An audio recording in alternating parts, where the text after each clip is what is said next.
ซีดีการศึกษาพุทธปัญญาโดยพระพรหมคุณาภรณ์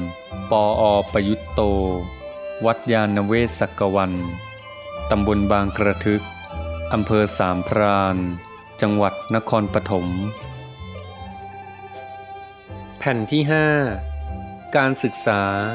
ต้องนำพาสังคมไอทีเรื่องที่1กุญแจไขความสำเร็จในยุคข่าวสารข้อมูลบรรยายเมื่อวันที่10พฤศจิกายนพุทธศักราช2544ก็คุยกันวันละเล็กน้อยก็ยังดีก็เป็นธรรมะจำเพาะวันละสักหมวดหนึ่งนี่เมื่อวานได้คุยกันเรื่องพรหมวิหารต่อด้วยสังขาวัตถุเดี๋ยวนี้เขาพูดกันเรื่องให้เด็กเนี่ยมีการศึกษาที่ทำให้เก่งดีมีความสุขได้พรหมวิหารหมวดเดียวก็ได้ทั้งเก่งทั้งดีทั้งมีความสุขเชื่อไหมเพราะว่าพ่อแม่ก็เลี้ยงลูกเป็นฝึกลูกให้เก่งด้วยแล้วก็เป็นคนดีด้วยมีความสุขด้วยใช่ไหมอยู่ในนั้นครบเลยแล้วไม่เฉพาะเลี้ยงลูกอ่ะถึงคนในสังคมทั้งหมดเนี่ยก็เก่งได้หมดเลยเก่งทั้งสังคมเลยแล้วก็ดีแล้วมีความสุขได้หมดเพียงแต่ว่าเราไม่รู้จักเอามาใช้ทีนี้นอกจากว่าได้พรหมวิหารทำให้เก่งดีมีความสุขเป็นฐานแล้วก็เอาธรรมะอื่นๆมาประกอบหนุนเข้าไปอีกเนี่ยธรรมะที่จะทำให้เก่งดีมีความสุขนี่อีกเยอะอันนี้ตัวที่จะทำให้เก่งที่สำคัญเนี่ยก็ปัญญาเชื่อไหมปัญญานี่เป็นยอดธรรมะขาดปัญญาอย่างเดียวมันก็เก่งไม่ไหวใช่ไหมเนี่ยถึงจะมีกำลังร่างกายแข็งแรงยังไงมันก็เก่งไปไม่ไหวเนี่ยถึงว่าจิตใจสู้ก็ปัญญาไม่ดีก็มันก็เก่งได้ในขอบเขตจำกัดแต่มีปัญญาดีแล้วมีตัวอื่นมาหนุนมีกำลังร่างกายมีทักษะดีเนี่ยมีความชำนาญในการใช้มือใช้ร่างกายแล้วก็มีจิตใจที่เข้มแข็งอดทนใจสู้เจอปัญหาไม่ถอยเนี่ยมีความใฝ่รู้อย่างเงี้ยมันก็เสริมให้ปัญญายิ่งดีใหญ่แต่ว่าตัวสำคัญก็คือปัญญาทีนี้ปัญญาเนี่ยเป็นธรรมะสำคัญในพุทธศาสนาเนี่ยจะมีชื่อเรียกเยอะแยะเลยตอนแรกนี่อยากจะถามนิดหน่อยพอจะนึกชื่ออะไรได้บ้างช่วยกันคนละเล็กละน้อยว่ามีคำอะไรบ้างในภาษาไทยเราที่เอามาจากภาษาพระนั่นแหละที่หมายถึงปัญญาเอาลองช่วยกันสิครับสัมปชัญญะหนึ่งละญาณก็ความรู้ใช่ไหมหรือมักแปลว่าความอย่างรู้วิปัสสนานี่ปัญญาชนิดที่เกี่ยวกับการรู้แจ้งความจริงของธรรมชาติของโลกและชีวิตความจริงตามที่มันเป็นวิปัสสนานี่เป็นปัญญาสำคัญสตินี่ไม่ใช่ปัญญาเป็นคู่กับปัญญาเนี่ยจะต้องรู้ความแตกต่างระหว่างสติกับปัญญาด้วยถ้ามีเวลาแล้วค่อยพูดกันถ้าไม่มีสติปัญญามันก็ไม่มาทำงานให้แต่มีแต่สติปัญญาไม่ใช้มันก็ได้แค่ว่าไม่เผลอแล้วก็ช่วยจิตให้เป็นสมาธิได้ดีขึ้นสติมันจะนำไปสู่สมาธิแต่ว่าเป็นตัวที่ทำให้ปัญญามาทำงานทีนี้ก็ตัวอื่นก็เช่นวิชชาเนี่ยวิชชาใช่ไหมนี่ก็ชื่อสำคัญของปัญญาเหมือนกันแล้วก็โกศลเคยได้ยินไหมความฉลาดโกศลวิมังสางานในอิทธิบาท4ในอิทธิบาท4นี่มีปัญญาในชื่อว่าวิมังสาเป็นปัญญาประเภททดลองตรวจสอบ นะทดลองตรวจสอบไตร่ตรองหาข้อยิ่งหย่อนหมายว่าข้อบกพร่องข้อดีนะข้อเสียอะไรต่างๆเหล่านี้เพื่อจะปรับปรุงแก้ไขอะไรอีกโพธิไงอย่างโพธิญาณนี่โพธิปัญญาตรัสรู้พุทธิก็ด้วยนะเยอะหมดนะ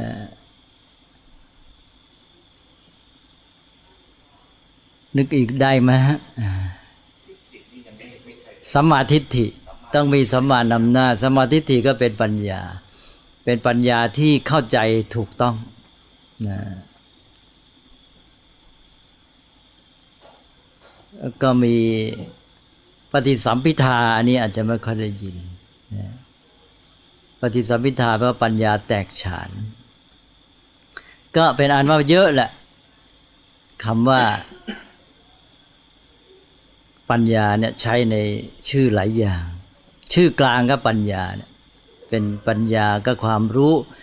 ที่ไม่บ่งจำเพาะว่าเป็นแง่ไหนทำหน้าที่อย่างไรส่วนปัญญาอย่างอื่นเนี่ยจะมีความหมายที่ใช้เฉพาะหน้าที่นี้หน้าที่นี้ที่นี้หรือในระดับนี้ในขอบเขตอย่างนี้นะแล้วตัวกลางก็เรียกว่าปัญญาวันนี้อยากจะพูดถึงปัญญาในชื่อว่าปฏิสัมภิทาปฏิสัมภิทานี้เป็นปัญญาแตกฉานที่ใช้กับเรื่องของข้อมูลข่าวสารนะยุคนี้เป็นยุคข้อมูลข่าวสารปัญญาตัวนี้จะสำคัญมากจะทำให้เราเก่งการปฏิบัติต่อข่าวสารข้อมูลเนี่ยในทางพระเนี่ยท่านแยกเป็นสองช่วงที่หนึ่งนี่เป็นช่วงรับต้องมีความสามารถในการที่จะรับช่วงที่สองก็คือช่วงใช้งานเนี่ยเอาไปแสดงออกหรือปฏิบัติการนี้เราก็ดูทีละช่วงรับเข้าท่านก็แยกเป็นสองโดยหลักใหญ่หนึ่งเมื่อจะฟังก็ตามอ่านก็ตามเนี่ยเข้าใจสิ่งที่อ่านที่ฟังคือเข้าใจเนื้อหาเนื้อความหมายต่างๆชัดเจนไปหมดเขามีพูดอะไรมาหรือว่าเขียนอะไรมาเราอ่านแล้วก็เข้าใจนะเข้าใจตามที่เขาต้องการที่จะแสดงให้เรานะว่าเขามีความประสงค์อย่างไรนะเพราะฉะนั้นพูดง่ายๆก็เข้าใจความหมายนะก็ความหมายก็เลยไปถึงความประสงค์คือคนที่เขาพูดเขาต้องมีความหมายของเขาใช่ไหมแล้วเราก็เข้าใจทันตามนั้นนะมีรายละเอียดอะไรแต่อะไรก็เข้าใจได้หมดอย่างนี้เขาเรียกว่าเข้าใจอัตถะแปลว่าความหมายความมุ่งหมายความประสงค์จุดหมายอยู่ในนี้หมดนะเนื้อความรายละเอียดอะไรมีเท่าไหร่ก็เข้าใจจะแจ้งกันไปเลยนี่ขั้นที่หนึ่งนี่เป็นขั้นเบื้องต้นเลยนะอันนี้ขั้นที่สองก็คือจับประเด็นได้นะจับหลักได้เนื้อความทั้งหมดรายละเอียดยังไงก็ตามเนี่ยจับเป็นประเด็นได้นะจับจุดของเรื่องได้แล้วสามารถเอามาย่อนะในความคิดของตัวเองเนี่ยย่อให้มันเป็นสาระของทั้งหมดเช่นว่าอ่านหนังสือหน้าหนึ่งเนี่ยก็จับได้ว่าสิ่งที่เขาต้องการพูดเนี่ยคือเรื่องนี้นะหรือว่าอ่านหนังสือไปบทหนึ่งเลยนะก็รู้เลยว่าเขาพูดเรื่องนี้บางคนอ่านรู้รายละเอียดเข้าใจแต่ว่าจับประเด็นไม่ได้เพราะฉะนั้นการจับประเด็นได้จับหลักได้เนี่ยสำคัญมากซึ่งทำให้เราเนี่ย สามารถก้าวไปสู่ไอ้ภาคที่เราจะพัฒนาปัญญาต่อไปไม่งั้นเราก็ติดอยู่กับรายละเอียดแล้วก็ทีนี้ต่อไปมากๆก็สับสนคนที่จับหลักจับประเด็นจับจุดได้เนี่ยนะเหมือนกับย่อเอาไอ้ที่เขาพูดมาหนังสือทั้งเล่มเนี่ยไว้เป็นไอ้ข้อความซึ่งเขาอาจจะพูดในใจของตัวเองเนี่ยสั้นๆนิดเดียวประโยคเดียวนะเพราะนั้นเวลาเราเรียนหนังสืออะไรเนี่ยเราต้องฝึกอ่านหนังสือไปนี่ก็ถามตัวเองว่าอ้าวใช่นะอาจจะทีละหน้าก็ได้หรืออาจจะทีละบทก็ได้ว่าเราเข้าใจเนื้อความแจ่มแจ้งไหมในการฝึกนี้ถ้าอ่านไม่ยอมแจ่มแจ้งไม่เข้าใจคนไหนไม่ยอมผ่านนะต้องเข้าใจหมดไอ้ที่อ่านเนี่ยพอจบแล้วถามตัวเองว่าประเด็นของเรื่องคืออะไรคนเขียนเขาพูดอะไรเนี่ยสาระของทั้งหมดแม้แต่ตรวจสอบตัวเองทีละบทคือบทเนี่ยก็ได้นะจบเล่มหนึ่งก็ประมวลอีกทีหนึ่งหนังสือเล่มนี้ว่าด้วยเรื่องอะไรถ้าอย่างนี้แหละไม่ช้าปัญญาแตกฉานนะทีนี้หลายคนจะไม่ฝึกนั่นถ้าอ่านหนังสือไปแล้วก็คอยถามตัวเองอย่างเงี้ยนะแล้วใช้เป็นตอนๆเป็นช่วงๆที่จะมีการที่สรุปเนื้อความประมวลจับประเด็นออกมาเนี่ยนะก็จะทำให้พัฒนาปัญญาซึ่งตอนนี้ได้2ข้อหนึ่งก็คือความแตกฉานในเนื้อความนะรายละเอียดทั้งหมดท่านเรียกว่าอัฏฐะก็เติมปฏิสัมภิทาปัญญาแตกฉานเป็นอัฏฐปฏิสัมภิทาปัญญาแตกฉานในเนื้อความทีนี้อันที่สองนี่ตัวหลักท่านใช้คำว่าธรรมะตัวหลักนะจับหลักจับประเด็นได้นะนี่2อันนี้ก็มาเชื่อมกันก็หัดให้เก่ง1มีเนื้อความยาวๆนี่สรุปย่อจับประเด็นพูดสั้นๆว่าหนังสือนี้หรือบทนี้ตอนนี้ว่าด้วยเรื่องอะไรพูดให้ได้แล้วก็ในทางย้อนกลับตัวหลักตัวประเด็นข้อความที่เขาพูดไว้แต่6ข้อเนี่ยพอเห็นแล้วสามารถขยายความออกไปได้ขยายให้ละเอียดพิสดารนี่ก็เรียกว่าเอาออกจากตัวหลักตัวประเด็นนี้ขยายความก็ไปเป็นข้อหนึ่งถ้าเอาตัวประเด็นมาตั้งแล้วขยายความออกไปได้ก็เป็นอัฏฐปฏิสัมภิทานี่ถ้าเห็นรายละเอียดมาแล้วสามารถย่อตั้งเป็นประเด็นเป็นหัวข้อได้ก็เป็นธรรมปฏิสัมภิทา2อันเนี้ยฝึกกลับไปกลับมาก็จะมีความช่ำชองนะตอนนี้ยังอยู่ในตัวเองหัดกับตัวเองเหมือนกับพูดในใจก็อยู่ในความคิดนะเอาละครับขั้นเนี้ยฝึกแค่ขั้นเนี้ยก็ไปได้ไกลเลยเป็นการฝึกอย่างดีนะข่าวสารข้อมูลเวลาเนี้ยคนจะเป็นปัญหามากทั้งข้อ1ข้อ2นะข้อ1ยังง่ายกว่าข้อ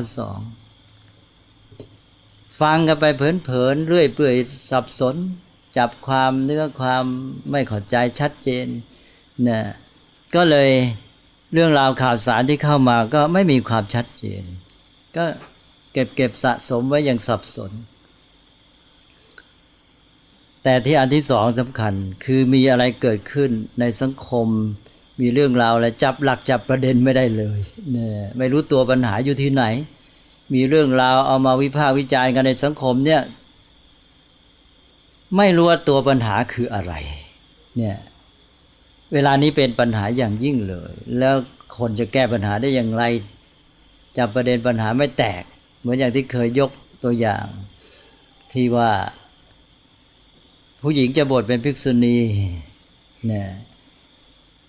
ก็ไปเถียงกันว่ามีสิทธิ์บวชไหมไปอ้างรัฐธรรมนูญบ้างอะไรบ้างนะ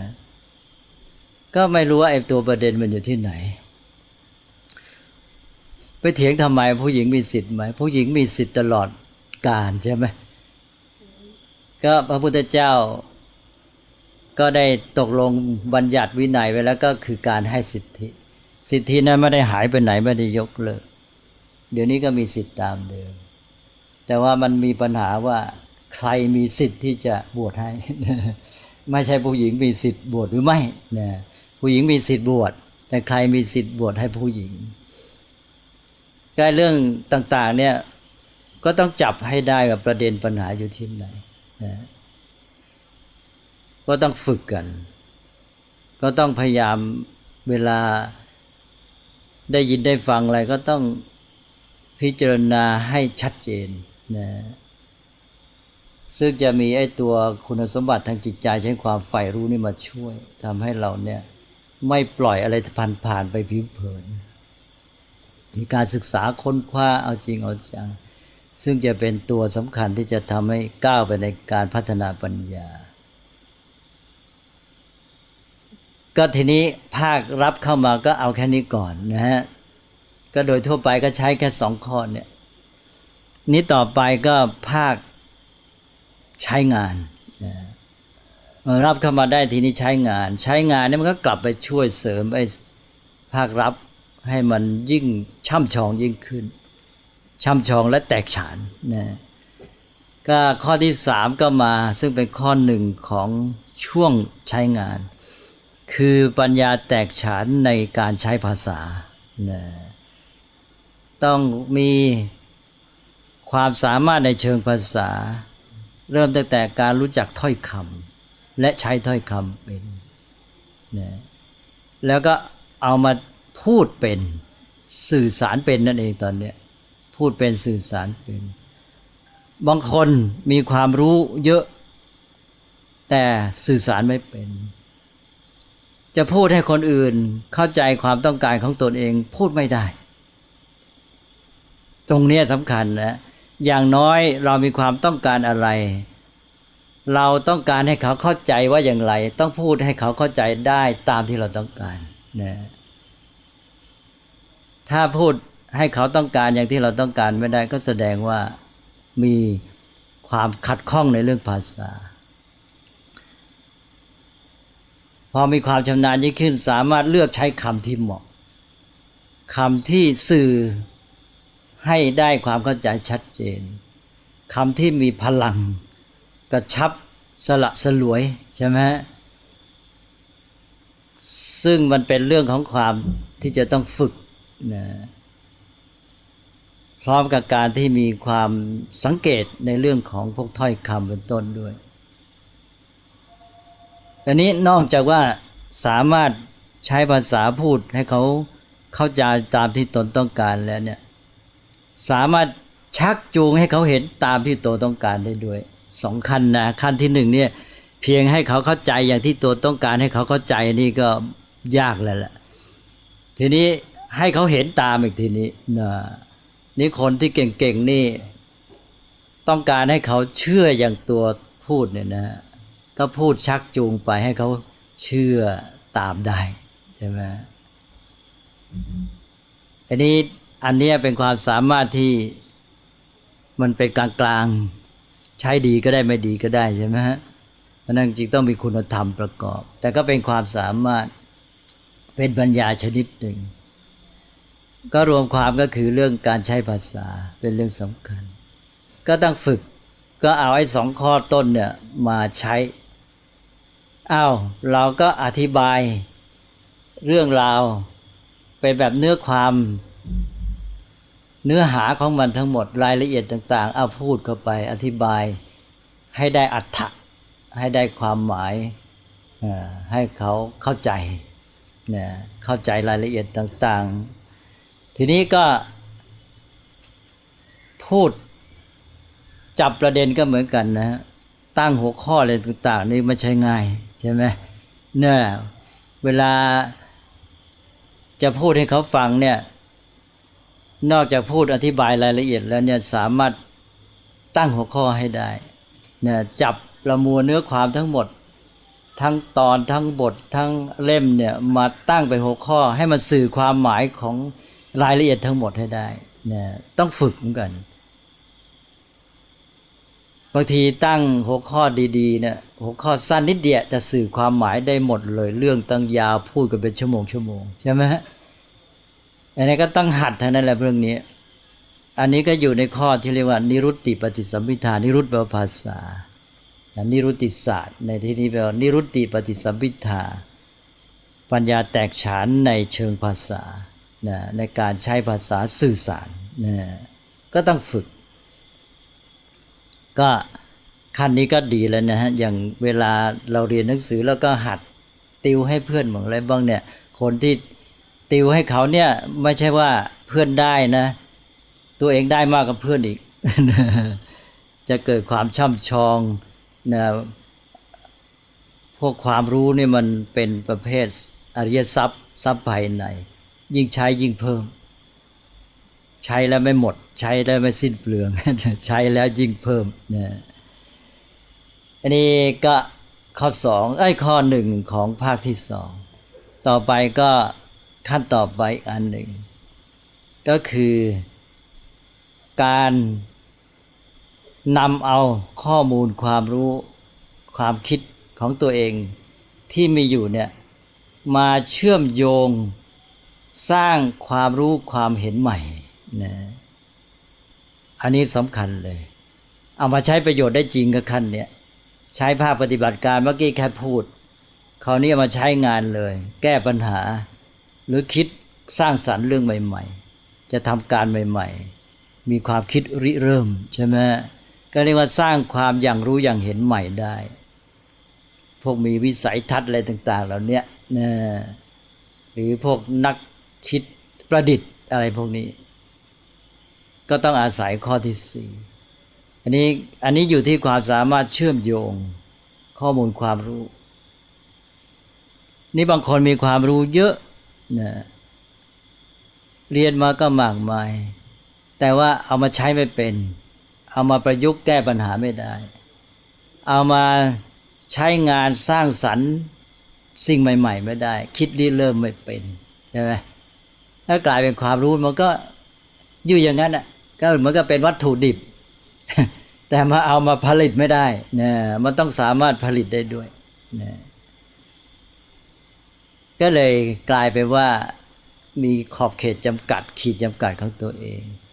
ในข้อที่สี่เนี่ยกลายเป็นข้อที่สำคัญที่สุดนะท่านเรียกว่าปฏิภาณปฏิสัมภิทาปัญญาแตกฉานในความคิดทันการหรือความคิดปฏิบัติจำเพาะเรื่องนะมีเรื่องอะไรต้องใช้ต้องอะไรเป็นกรณีไปนะอันนี้ก็ไปโยงกับเรื่องของข้อมูลเมื่อเป็นเรื่องข้อมูลมันก็ไปเกี่ยวกับเรื่องความจำแล้วไปมาสู่ความคิดอย่างที่เคยพูดว่าคิดได้ดีเนี่ยคิดเป็นเรื่องเป็นราวคิดเป็นสาระคิดได้ประโยชน์มันต้องอาศัยคิดจากฐานของความรู้นี่เรื่องความรู้ข้อมูลก็มีอันก็คือเรื่องความจำคนบางทีก็ไปสุดโต่งบอกว่าโอ้ยไม่ต้องความจำไม่สำคัญใช่ไหมบางทีก็เป็นนึกว่าอย่างนั้นพวกจะเอาแต่ความจำก็สุดโต่งจำเป็นนกแก้วนกขุนทองแต่พวกจะเอาแต่ความคิดเห็นไม่เอาความจำนี่ก็ขาดข้อมูลนะจริงอยู่เดี๋ยวนี้เรามีเครื่องมือแม้แต่คอมพิวเตอร์ที่จะค้นหาข้อมูลแต่มันไม่ทันการเหมือนอยู่ในสมองใช่ไหมอย่างเรานึกถึงเรื่องว่าประเทศจีนประเทศอเมริกาหรือประเทศกรีกประเทศอะไรก็แล้วแต่เนี่ยในยุคนั้นช่วงศตวรรษนั้นเนี่ยมีเมืองอะไรเป็นเมืองหลวงเมืองสำคัญเนี่ยถ้ามันอยู่ในหัวหมดแล้วมันจำได้หมดเนี่ยมันก็เรียกมาใช้ได้ทันทีใช่ไหมทีนี้ถ้าเราจะใช้วิธีค้นแม้แต่คลิก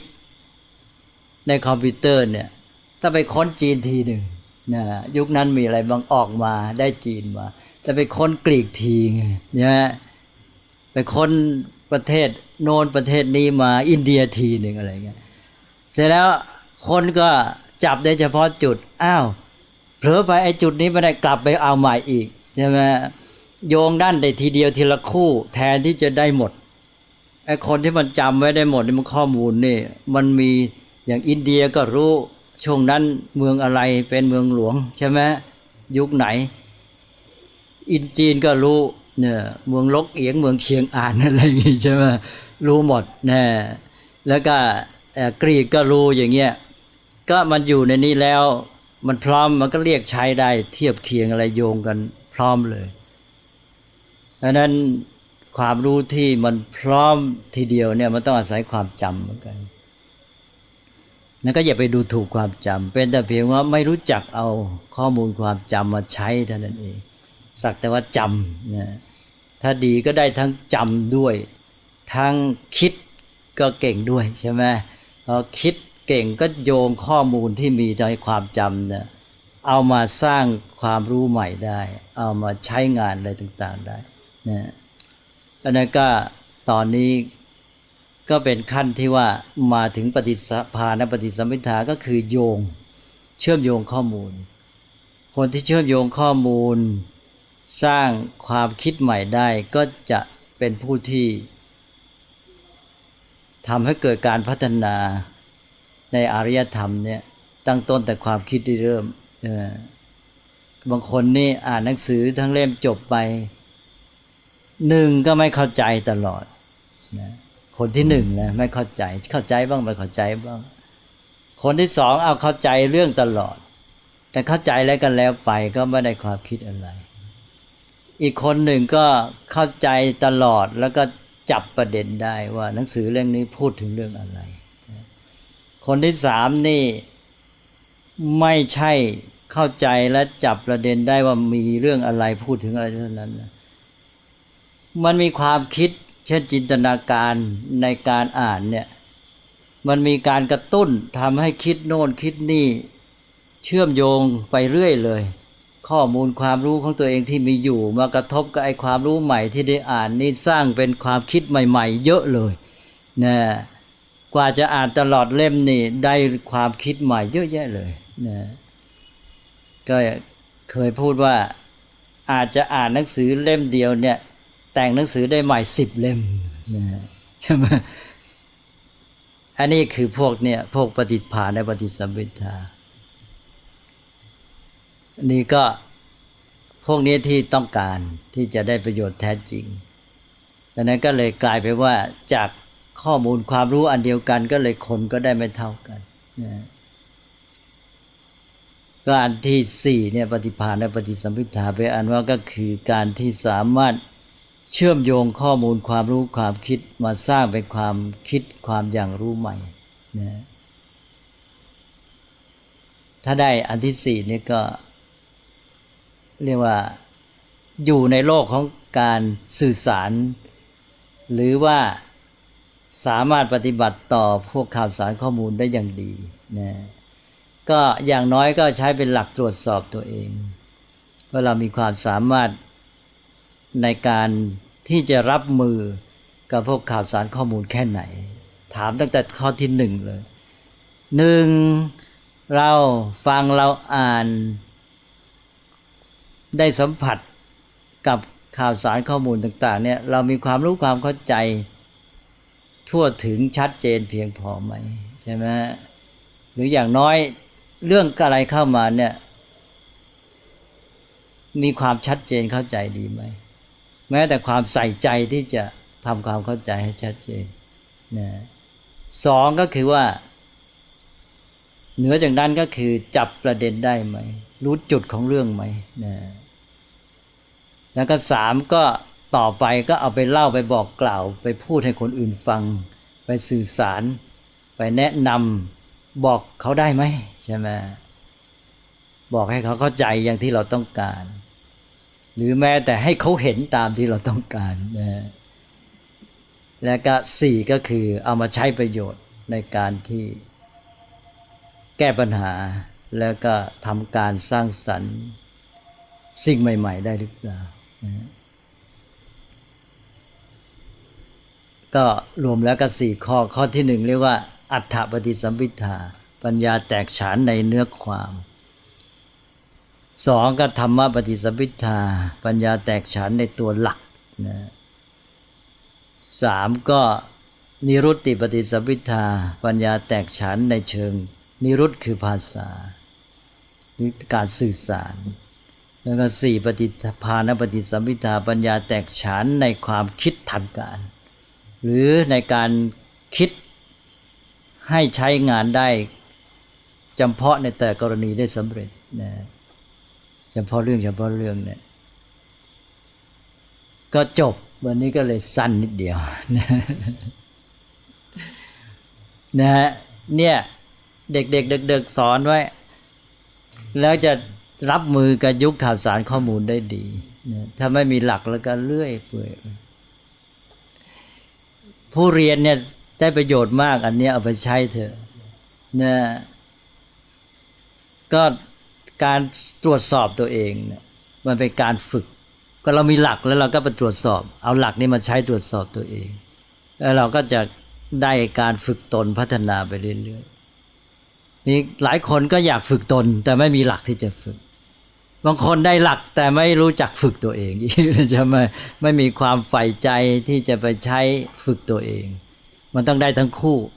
ความใฝ่ใจที่จะฝึกตัวเองก็มีแล้วก็หลักที่จะฝึกก็มี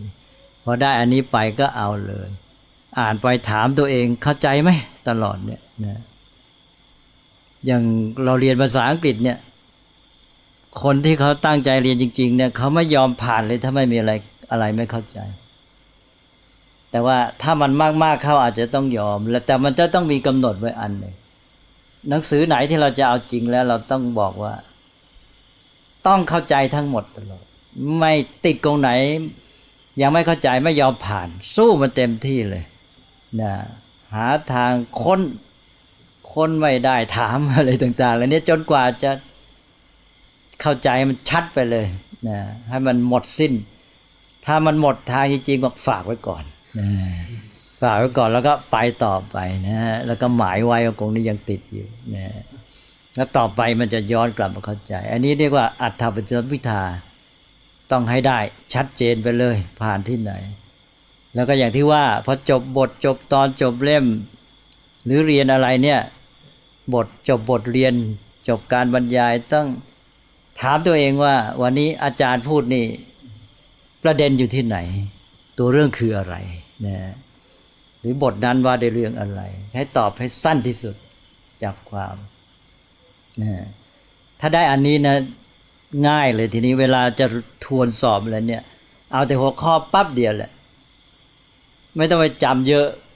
ไอ้เนื้อความและรายละเอียดไม่ต้องเอาแล้วถ้าคนที่สรุปจับประเด็นได้เนี่ยเอาประเด็นไว้อย่างเดียวเลยแล้วจดประเด็นไว้แล้วนะพอจะทวนอะไรปั๊บอ๋อหนังสือนี่มีประเด็นดังต่อไปนี้พอเจอประเด็นปั๊บข้อหนึ่งนึกในใจขยายความนั้นเห็นหมดเลยทั้งบทพอหัวข้อที่สองอันนี้เป็นตัวแทนของบทนี้ใช่ไหม20-50 หน้าเห็นหัวข้อปั๊บนี่มองเห็นเนื้อความทั้งบทนะ50 หน้าหมดเลยใช่ไหมเรื่องอะไรจะไปไม่มีหลักก็ตายสิสัก10 หน้าที่1เพราะไง2อะไรเนี่ยแย่นะเพราะฉะนั้นได้บรรทัดเดียวเท่านั้นหัวข้อประโยคเดียวเนี่ยเป็นตัวแทนของเนื้อความทั้งบททั้งเล่มเลยมองเห็นสว่างไปเลยนะนี่ก็เนี่ยแล้วก็ต่อไปก็3อย่างที่ว่าก็ฝึกในการเอามาพูดให้คนอื่นฟังนะพูดในแง่อธิบายขยายความนะเรื่องหัวข้อย่อๆมาพูดขยายให้เขาเข้าใจแล้วก็พยายามสรุปเรื่องยาวๆก็เขาพูดอะไรก็เอามาตั้งหัวข้อได้นะแล้วต่อไปก็หัดคิดเอาข้อมูลความรู้มาใช้ในการปฏิบัติการแก้ปัญหาแล้วก็เป็นคนที่รู้จักใช้ข้อมูลเอาข้อมูลที่มีอยู่มาสร้างความคิดใหม่ๆนะก็ตัวความคิดเนี่ยที่จะเป็นประโยชน์ตอนนี้ก็คิดเป็นก็สามารถเอาความรู้ที่มีอยู่มาใช้คนคิดไม่เป็นก็ใช้ความรู้ไม่ได้นะความรู้ที่มีอยู่ก็ไม่เกิดประโยชน์อะไรนะก็จบแล้วนะวันนี้นะก็เนี่ยหลักธรรมพระพุทธเจ้าสอนไว้นานแหละนะสำหรับสู้กับข่าวสารข้อมูล พอไหม พอนะหลักสำคัญสำคัญนิมนต์ เทปมนต์นี้ขออนุญาตอัดได้ไหมฮะอัด ได้ เพื่อ ดีครับ ที่จะเอาไปให้ลูก อ๋อ ฟัง ครั เพ บ ราะว่า ได้ทุกม้วนเลยได้หมดเลย ก็ยินดีเลยฮะนี่แหละ เพราะว่ากำลังเรียนลูกกำลังเรียนนั่นอยู่ครับ อ๋อ เขาจะต้องสอบ อ่า กฎหมายสอบเนฮะสอบ ครับ เนมิติเพราะว่านี่ท่านพูดนี่มันจะเข้าหมดเลยฮะ อ๋อ ทั้ง4 ข้อเลยฮะ อย่าง พ พ ว ว ก ก หนังสืออ่านจะเป็นตั้งๆเลย อ๋อ ที่สอบเนฮะ ครับอ๋อยิ่งพวกนักกฎหมายท่องเยอะ พวกท่องเนี่ยนะ ต้องมีหลักในการท่องใช่ว่า1เราอ่านให้เข้าใจก่อน2ก็ตั้งเป็นประโยคอย่างที่บอกเมื่อกี้สรุปความนะบางทีก็เป็นหัวข้อก็เขียนไว้แล้วด้วย พอได้ความแล้วเราอ่านหัวข้อเนี่ยเรานึกในใจตัวเองว่าเราเข้าใจความไหมเรานึกบรรยายในใจตัวเองบรรยายได้นะทีนี้เอาตัวแทนของประโยคหรือบรรทัดตัวเดียวหรือ2ตัวเพราะนั้น10ข้อนี่จำ10อักษรเท่านั้นไม่ต้องจำข้อความทั้งบรรทัดอ่ะเสียเวลาจำงั้นไม่ไหวนะ10ข้อจำ10ตัวพอพูด10ตัวเนี่ยข้อละตัวเนี่ยขยายได้เสร็จคือเราเตรียมตัวฝึกไว้แล้วนี่แล้วมันจะชำนาญข้อ1ตัวเดียวนะแล้วพอนึกตัวนั้นขึ้นมาปั๊บมันเป็นตัวแทนกันทั้งหมดเลยเขียนได้ทั้งบรรทัดเลยแล้วก็อธิบายได้ด้วยข้อ2ตัวเดียวขยายได้ทั้งบรรทัดนะ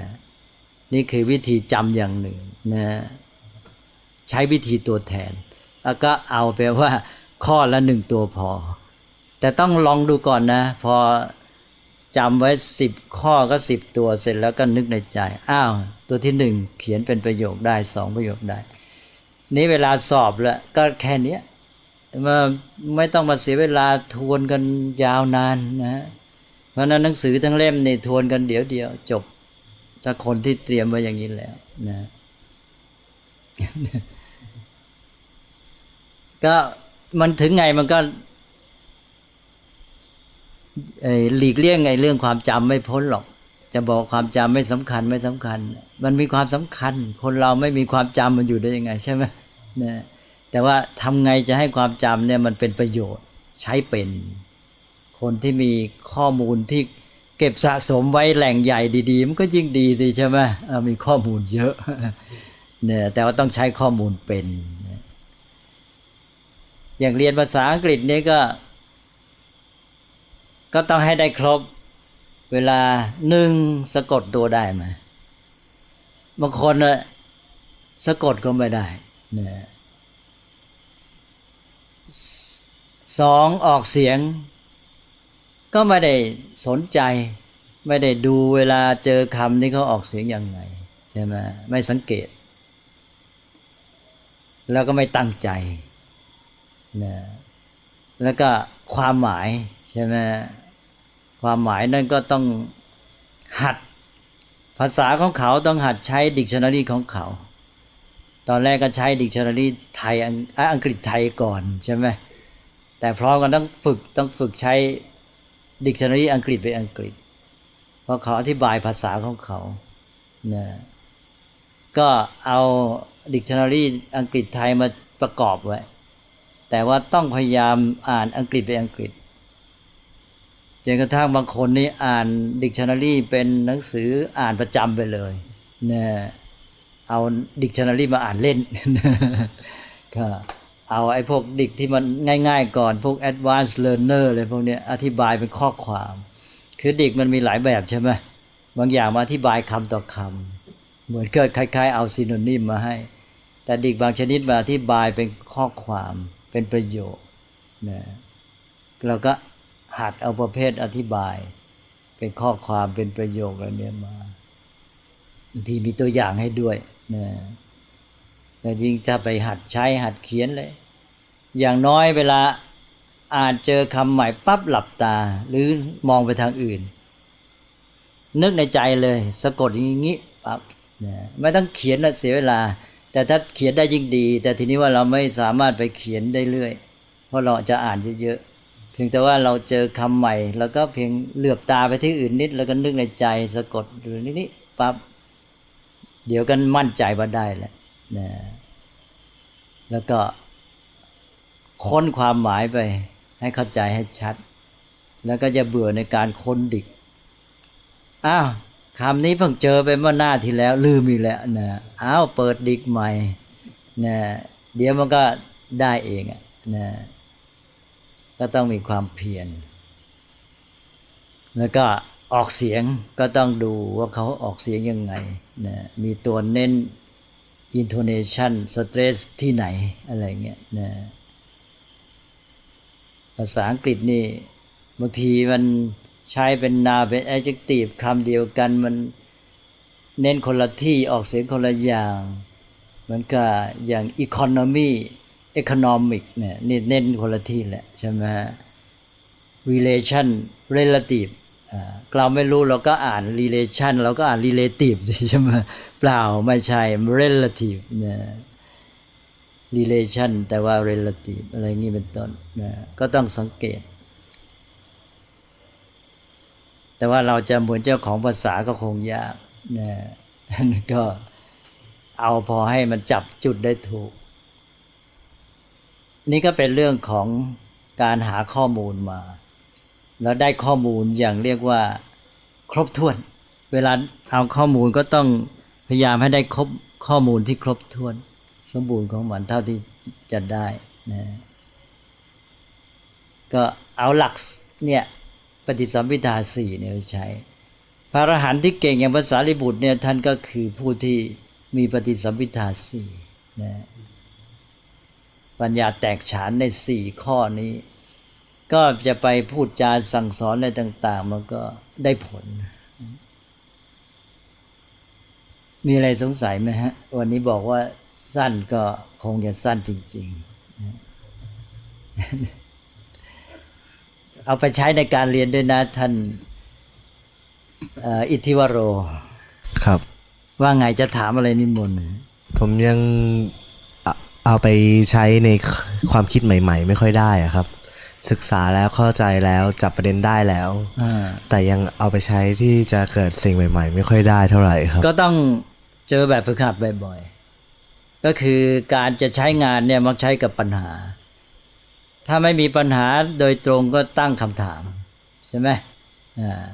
การตั้งคำถามนี่เป็นวิธีฝึกตัวเอาแม้แต่ในการหาความเข้าใจเรียนรู้เรื่องนั้นให้ชัดเจนคนเรานี่ต้องรู้จักแก้ปัญหาใช่ไหมการแก้ปัญหาก็คือการฝึกปัญญาก็พูดบ่อยๆว่าปัญหาคู่กับปัญญาเปลี่ยนตัวหอเป็นตัวยอมมันก็เปลี่ยนปัญหาเป็นปัญญาเพราะนั้นเราจะต้องจำไว้เลยว่าเราจะเปลี่ยนปัญหาให้เป็นปัญญาแล้วเราก็ต้องสู้ปัญหาใช่ไหมเพราะนั้นเจอปัญหาไม่ถอยเจอปัญหาแล้วก็กลายเป็นเครื่องฝึกปัญญาปัญหาก็เป็นในหินลับปัญญาหรือเป็นสนามฝึกปัญญาก็ปัญหาก็เป็นพวกแบบฝึกหัดเนี่ยคนเราไม่ฝึกมันก็ไม่เก่งนั่นก็เจอปัญหาบ่อยๆต่อไปมันก็จะทำให้เราเนี่ยมาเรียกร้องเราหรือบังคับเราหรือบีบเราให้เราต้องพยายามเอาไอ้ข้อมูลความรู้มาใช้ใช่ไหมเมื่อเจอปัญหามันก็เลยทำให้รู้จักคิดนะแล้วก็ไอ้หลักโยนิโสมนสิการอีกจะมาช่วยซึ่งท่านโชติปุณโญถามอยู่เรื่องโยนิโสมนสิการก็ไว้คุยกันอีกต่อไปในหนังสือพุทธธรรมนะครับก็แล้วเลยยังไม่อ่านตอนนี้ยังเริ่มที่ตัวแรกอยู่ครับอ่านในช่วงของมัชฌิเนธรรมก่อนครับยังไม่ก้าวเข้าไปมัชฌิมาปฏิปทาก็เลยยังอยู่ในขั้นมัชเชนธรรมเทศนาครับก็เลยรออีกสักพักครับพยายามจะอ่านให้ได้ใน3 เดือนนี้ครับอันนั้นเป็นภาคปฏิบัติการที่จะสร้างปัญญาก็รู้จักคิดโยนิโสมนสิการแปลว่าการคิดแยบคายนะก็จะทำให้เราเนี่ยสามารถฝึกปัญญาได้ดีนะก็ต้องคิดเป็นนั่นแหละนะแล้วก็คิดเป็นก็คิดจากการสู้ปัญหาเนี่ยเป็นวิธีที่ดีที่สุด พระพุทธเจ้าจะตั้งคำถามกับพระองค์เองพระองค์เล่าการตรัสรู้เราเกิดความรู้สึกอย่างนี้ก็ถามว่าไอ้ความรู้สึกเนี้ยมันเกิดขึ้นเพราะอะไร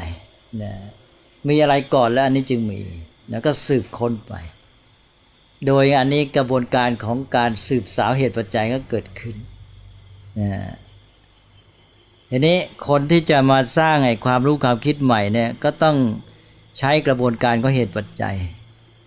เพราะข้อมูลต่างๆเนี่ยมันก็จะเป็นเหตุปัจจัยใช่ไหมมันมีความสัมพันธ์เชิงเหตุปัจจัยกันการสร้างผลก็ต้องรู้เหตุปัจจัยก็เอาข้อมูลที่เป็นเหตุปัจจัยเนี่ยจับมาเพื่อจะมาทำให้เกิดผลที่ต้องการนะเหมือนกับว่าผลอันนี้ที่ต้องการเนี่ยมันต้องมีองค์ประกอบอะไรบ้างที่จะมาเป็นปัจจัยให้มันเกิดผลอันนี้ขึ้นมาเหมือนอย่างคนที่ต้องการต้นไม้ใช่ไหมก็ต้องถามว่าไอ้ต้นไม้เนี่ยมันเกิดจากอะไรใช่ไหมแน่มีเม็ดนอกจากเม็ดแล้วต้องอาศัยอะไรต้องอาศัยปัจจัยอื่นปัจจัยอะไรบ้างเนี่ยก็ต้องคนแหละเนี่ยต้องมีดินต้องมีน้ำต้องมีปุ๋ยต้องอุณหภูมิขนาดไหนมันจะพอเหมาะอะไรนี่เป็นต้นอันนี้ก็เป็นนักสืบสาวเหตุปัจจัยพระพุทธเจ้านี่วิธีคิดสำคัญอย่างหนึ่งคือการสืบสาวเหตุปัจจัยเป็นความคิดหลักนอกจากนั้นก็จะมีการวิเคราะห์แยกแยะกระจายองค์ประกอบมาแต่แยกแล้วไม่แยกเฉยๆแยกหาความสัมพันธ์ระหว่างแต่ละอันนี่เลยคือจะทำให้โยงกันแยกแล้วโยงไม่ใช่แยกทิ้งนี่พวกหนึ่งเนี่ยแยกเฉยๆแยกว่ามันประกอบด้วยอะไรบ้างใช่ไหมอย่างนี้ก็บางทีก็เลยแยกแล้วกันไปพอรู้ว่ามันมีอะไรบ้างแต่ว่าสร้างความคิดใหม่ไม่ได้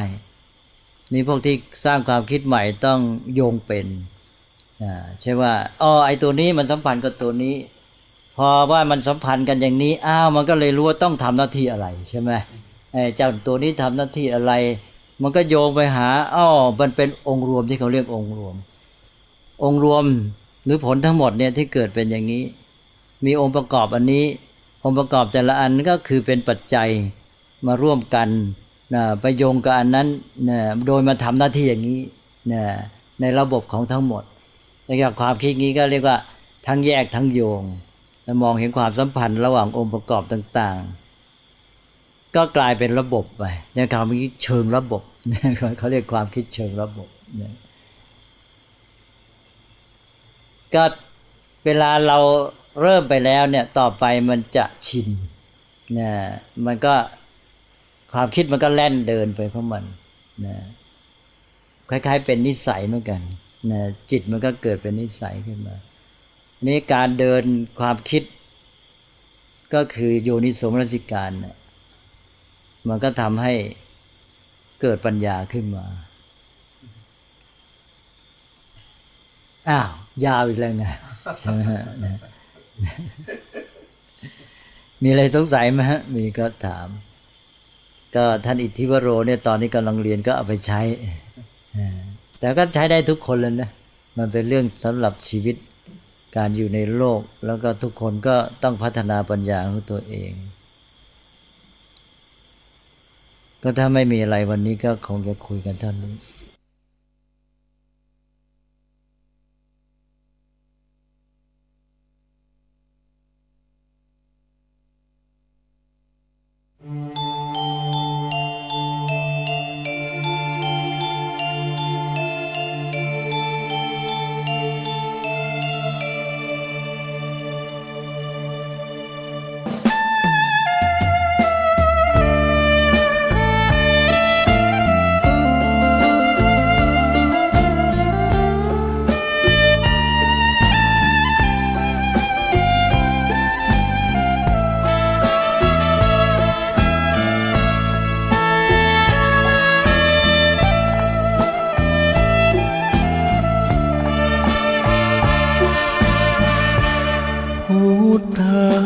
คุณกามาบอกมาเล่าฟังเป็นความรู้ข้อหนึ่งคืออรหังบ บุคคลที่ควรเชิดชูเพราะท่านเป็นผู้กิเลสไม่มีสัมมาสัมพุทโธผู้ลบความโง่ให้เราเหล่านี้ตรัสรู้ด้วยพระองค์เองแท้เสงฟ้าปัตตภีก็200,000ดีผู้คนบูชา3วิชาจารณาสัมปันโน4สุขโตรวมกันแปลได้เลยนะหมายถึงผู้รู้ประพฤติถึงธรรมล้ำค่าอีกสุขโตต่อมาผู้เสด็จไปด้วยดีโลกวิทูหมายถึงเป็นผู้แจ้งในโลกนี้อนุตตโรปุริสัทธัมมาสารถิข้อ6ก็มีความแปลให้ฟังเป็นผู้ฝึกผู้สอนมนุษย์ได้ดีและก็ไม่มีผู้ใดเทียมเท่าสักครั้งข้อ7ศรัทธาเทวมนุษย์สานังศาสดาสอนสั่งมนุษย์และเทวดาพุทโธ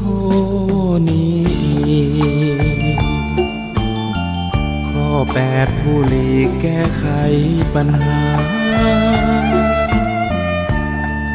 ผู้รู้ผู้ตื่นเบิกบาน9นั้นข้อภควาผู้เลิศวิชายอดภคธรรม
เกิดเป็นทุกข์เหตุทำให้เกิดทุกข์ช่องทางดับทุกข์นั้นคืออุเบกขาอริยสัจสี่รวมความได้เห็นปัญญาส่องฉายบัญชาในภาวะจิตในโลกิยธรรมโลกุตระธรรมจุดเชื่อมที่นำเจริญสมาธิใจโคตระภูยานเชี่ยวชาญมั่นคงสดใสปัจจัตตังใช้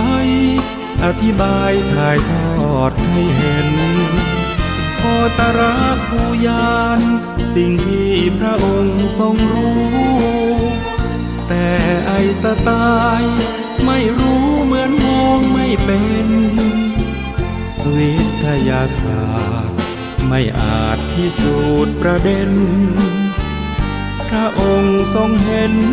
เพราะอยู่ในญาณชั้นสูงรู้แจ้งแจ่มชัดการเปลี่ยนแปลงยิ่งนักกฎพระไตรลักษณ์ชักนำใจปรับปรุงกายนอกกายในแยกได้ปัญญาจะรุ่งมรรคญาณเรืองรุ่งเข้าเขตโสดาบัน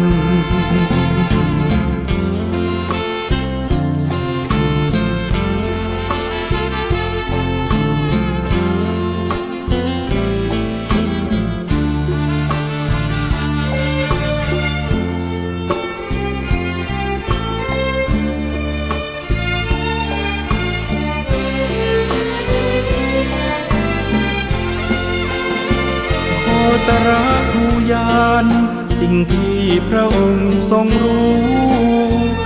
แต่ไอน์สไตน์ไม่รู้เหมือนมองไม่เป็น วิทยาศาสตร์ไม่อาจพิสูจน์ประเด็น พระองค์ทรงเห็นเพราะอยู่ในยานชั้นสูง รู้แจ้งแจ่มชัดการเปลี่ยนแปลงยิ่งนัก